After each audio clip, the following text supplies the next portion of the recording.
دیاریکردنی ڕۆژی 25 شوباتی ساڵی 2024 بە وادەی ئەنجامدانی هەڵبژاردننی گشتی بۆ خولی شەشەمی هەڵبژاردننی پەرلەمانی کوردستانی عێراق.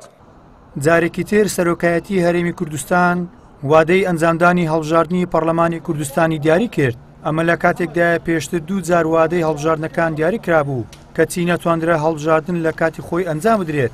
بەڵام ئەم جارە بەهۆی بەسەرچوونی کۆمیسیۆنی هەڵبژاردن و ڕاپرسی هەرێم سەرۆکایەتی هەرێم بە هەمانجی لەگەڵ کۆمیسیۆنی هەڵبژاردنەکانی عێراق ڕۆژی 25 مانگی شوباتی ساڵی داهاتوو دیاری کردووە بۆ هەڵبژاردننی خولی شەشەمی پەرلەمان. لە پێشودا لایەنەکان ناکۆکیەکانیان لەسەر ژمارەیەک مادەی یاسای هەڵبژاردنەکان بوو، بەڵام دوای بڕیاری دادگای فیدراڵی دژی درێژکردنەوەی تەمەنی پەرلەمانی هەرێم ئیدی هیچ بژاردەیەک لە بەردەم لایەنەکان نەماوە، تەنیا هەڵبژاردن بە یاسا کۆنەکە نەبێت.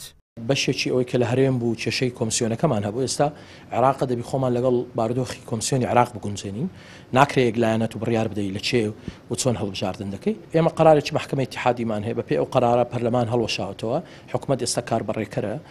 هەرێمی کوردستان مەترسی ئەوەی لەسەرە کە حکوومەتی ناوەندی چۆن مامەڵە لەگەڵ ئەو قۆناغە بکە و بەملانەی سیاسیش بەردەوامە. هەڵبژاردن هەندێک جار چارەسەرە بۆ ئەوانەی هەیە. پێم وایە با بڵێن ئیرادەیەکی نیمچە با بڵێن ڕوون هەیە لە لای هەموو هێز و لایەنە سیاسیەکان، خۆ ناکرێت هەڵبژاردن هەر ئەنجام نەدرێ. بۆیە ئەو وادەی ئێستا کە هەیە حقت ڕێککەوتنە لە نێوان سەرۆکایەتی هەرێم و کۆمسیۆن، زائیدەن نیمچە ڕێککەوتنێکی لە بینی پارتی و یەکێتی هەیە بۆ ئەو وادەیە.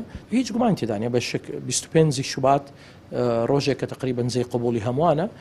بەشێک لە چاودێرانی سیاسی پێیان وایە کێشەکانی نێوان پارتی و یەکێتی و دەستوەردان و پابەند نەبوون بەو یاسایانەی بۆ شێوازی هەڵبژاردنەکان دیاری کراوە وای کردووە هەڵبژاردن هیچ کار لە وادەی خۆیدا ئەنجام نەدرێت. دەشڵێن ئەو کاتەی بۆ هەڵبژاردندان دراوە دەرفەتێکە بۆ گەڕانەوەی شەرعیەت بۆ دامەزراوەکانی هەرێمی کوردستان. بەهۆی ئەوەی کەەوە حیزب دەسەڵاتدارەکان بە تەواوەتی زاڵ بەسەر مؤسساتوە پابەند نابن بەو بنەما دیموکراتیانە ئەو یاسا و ڕێسانی کە بۆ هەڵبژاردن دانراوە لە کوردستان و دەستێوەردان دەکەن بەردەوام هەڵبژاردنەکان لە کوردستان لە دوای ڕاپەڕینەوە هیچ کار لە کاتی خۆی ئەنجام نەدراوە دواکەوتووە. بۆیە ئەنجامدانی هەڵبژاردن بە تایبەت ئێستاکە دوای بڕیارەکەی دادگای فیدراڵی ئەمە پێشینێکی زۆر باش دەبێت بۆی کە لە داهاتووش هیچ لایەنێک جورئەت نەکات هەڵبژاردن دوا بخات و ماوەی پەرلەمان درێژکاتەوە.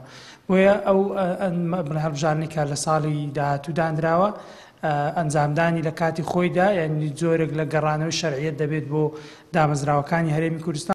دامەزراوەکانی هەرێمی کوردستان چەند مانگێکە بەهۆی ڕێکنەکەوتنی لایەنەکان بە تایبەت کێشە و ململانەی نێوان پارتی و یەکێتی کەوتۆتە نێو فەراغی یاساییەوە، هەرچەندە هەفتەی ڕابردوو سەرۆکی هەرێم بۆ جاری سێم ڕۆژی ئەنجامدانی هەڵبژاردننی پەرلەمانی دیاری کرد، بەڵام هێشتا نازانرێت ئاخۆ هەڵبژاردن لەم وادەی نوێش ئەنجام دەدرێت یاخود بەهۆی ناکۆکی پارتی و یەکێتیەوە جارێکی تریش دوا دەخرێت.